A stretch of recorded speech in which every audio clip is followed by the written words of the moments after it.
বিসমিল্লাহির রহমানির রহিম। আজকে আবারও আরেকটি নতুন ভিডিও নিয়ে হাজির হয়েছি। আনকাউন্টেবল নাম কখন কাউন্টেবল নাম রূপে ব্যবহৃত হয়। যেমন এখানে তিনটি ওয়ার্ড দেওয়া আছে, বিউটি, ডেঞ্জার, জাস্টিস। এই ওয়ার্ডগুলো সাধারণত আনকাউন্টেবল নাম হিসেবে ইউজ হয়, কিন্তু এটি সেন্টেন্সে কখন কাউন্টেবল নাম হিসেবে ইউজ হয় আজকে সেগুলো আমরা জানব। যেমন her beauty made me made, তার সৌন্দর্য আমাকে পাগল করলো। এই যে বিউটি ওয়ার্ডটি, এটি সেখানে আনকাউন্টেবল নাউন হিসেবে ব্যবহৃত হয়েছে। কিভাবে? এই যে বিউটি অর্থ হচ্ছে কি সৌন্দর্য, এই সৌন্দর্যটা শুধু সেন্টেন্সে কাউকে মেনশন না করে যদি উল্লেখ করা হয় তাহলে সেটা হয়ে যাবে কি আনকাউন্টেবল নাউন। আর যদি ওই সৌন্দর্যটা কোনো ব্যক্তি অথবা বস্তুকে সরাসরি বোঝাবে সেটি হয়ে যাবে কি কাউন্টেবল নাউন। যেমন এখানে her beauty made me made, তার সৌন্দর্য আমাকে পাগল করেছে, অর্থাৎ শুধু সৌন্দর্যটা এখানে অর্থ প্রকাশ করেছে, কোনো ব্যক্তির নয়। সুতরাং সেটা হচ্ছে কি আনকাউন্টেবল নাউন। আর দ্বিতীয় এক্সাম্পলটিতে Nafisa is a beauty of, এখানে এটা বাদ পড়েছে, তাহলে Nafisa is a beauty of our locality. Nafisa হচ্ছে আমাদের মহল্লার একজন সুন্দরী রমণী। তাহলে এই যে এই বিউটি সেটি হচ্ছে কি কাউন্টেবল নাউন, কারণ ওই সৌন্দর্যটা সরাসরি ওই নাফিসাকে বুঝিয়েছে। সুতরাং সেটি হচ্ছে কি কাউন্টেবল নাউন। আমি আবারও বলছি, ওই সৌন্দর্য যদি সরাসরি ব্যক্তিকে বোঝায় তাহলে সেটি হয়ে যাবে কি কাউন্টেবল নাউন। আর যদি ব্যক্তিকে না বোঝায় সেটি হবে কি আনকাউন্টেবল নাউন, সরাসরি ব্যক্তিকে যদি না বোঝায়। আমরা দ্বিতীয় স্টেপে যাই, বি পেশেন্ট ইন ডেঞ্জার। এই ডেঞ্জার ওয়ার্ডটি এখানে আনকাউন্টেবল নাউন রূপে ব্যবহৃত হয়েছে। এই ডেঞ্জার স্বাভাবিক অর্থে ইউজ হইলে সেটা হচ্ছে কি আনকাউন্টেবল নাউন। আর যদি ওই বিপদ কোনো ব্যক্তির দ্বারা অথবা বস্তুর দ্বারা হয় সরাসরি, তাহলে সেটা হয়ে যাবে কি কাউন্টেবল নাউন। যেমন the corrupted persons are always danger for the country. দুর্নীতিগ্রস্ত লোক একটা দেশের জন্য সর্বদাই বিপজ্জনক।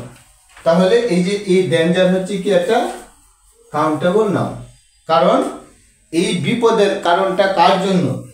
এই দুর্নীতিগ্রস্ত ব্যক্তিদের জন্য। সুতরাং এই ব্যক্তি অথবা বস্তুর জন্য যদি হয় এই বিপদ, সেই ডেঞ্জারটা হয়ে যাবে কি কাউন্টেবল নাউন। ক্লিয়ার? আমি আরেকটি এক্সাম্পল দিচ্ছি, smoking is a danger to death. ধূমপান স্বাস্থ্যের জন্য ক্ষতিকর। তাহলে এই যে এই ডেঞ্জার হচ্ছে কি কাউন্টেবল নাউন। কার জন্য ক্ষতিকর? ওই ধূমপানের জন্য স্বাস্থ্যের ক্ষতিকর। সুতরাং এই কারণটা কি কার কারণে? এই স্মোকিং ধূমপানের কারণে, অর্থাৎ সেটা হচ্ছে কি বস্তুবাচক, অর্থাৎ ওই বস্তুর জন্য অথবা ব্যক্তির জন্য যদি ক্ষতির কারণ হয়, সে বিপদের কারণ হয়, সেটা হয়ে যাবে কি কাউন্টেবল নাউন। আমরা আরেকটি স্টেপে যাই, যেমন জাস্টিস অর্থে এখানে, যেমন the man is always against justice. লোকটি সবসময় ন্যায় বিচারের বিপক্ষে। এই ন্যায় বিচার অর্থে যদি ইউজ করা হয় সেটি হবে কি আনকাউন্টেবল নাউন। আমি আবারও বলছি, জাস্টিস অর্থে যদি ন্যায় বিচার অর্থে ইউজ করা হয় সেটি হবে কি আনকাউন্টেবল নাউন। কিন্তু ন্যায় বিচার অর্থে না বসে যদি বিচারক অর্থে ইউজ করা হয় সেটি হয়ে যাবে কি কাউন্টেবল নাউন। যেমন এ জাস্টিস ইজ অলওয়েজ রেসপেক্টেড। একজন বিচারককে সর্বদাই শ্রদ্ধা করা হয়। এই যে জাস্টিস, এটা সরাসরি বিচারককে বোঝাইছে, অর্থাৎ সুতরাং কাউন্টেবল নাউন, অর্থাৎ এই ব্যক্তিকে বুঝাইছে একজন বিচারক।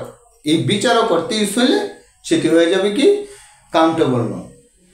পরিশেষে আমি আবারও স্মরণ করে দিতে চাই, বিউটি ওয়ার্ডটি সৌন্দর্য অর্থে যদি সিম্পলভাবে ইউজ করা হয়, কোনো ব্যক্তি বা বস্তুকে সরাসরি না বুঝে, তাহলে সেইটি অর্থে হয়ে যাবে কি আনকাউন্টেবল নাউন। আর ওই সৌন্দর্যটা যদি কোনো ব্যক্তি অথবা বস্তু সরাসরি বোঝায় সেখানে সেটা হয়ে যাবে কি কাউন্টেবল নাউন। আর ডেঞ্জার বিপদ সেটা যদি স্বাভাবিক অর্থে ইউজ হয় সেটা হবে কি আনকাউন্টেবল নাউন। কিন্তু ওই বিপদটা যদি কোনো ব্যক্তি অথবা বস্তুর কারণে হয় সরাসরি এটা বোঝায় সেন্টেন্সে সেটা হবে কি কাউন্টেবল নাউন। আর জাস্টিস অর্থে যদি ন্যায় বিচার অর্থে ইউজ করা হয় সেটা আনকাউন্টেবল নাউন। আর যদি সরাসরি বিচারক অর্থে ইউজ হয় তাহলে সেটি হবে কি কাউন্টেবল নাউন। এই ছিল আজকের বিষয়বস্তু। পরবর্তীতে আবারও কাউন্টেবল থেকে আনকাউন্টেবল নাউন কিভাবে ব্যবহৃত হয় আবার দেখা হবে। ধন্যবাদ সবাইকে, শুভকামনা।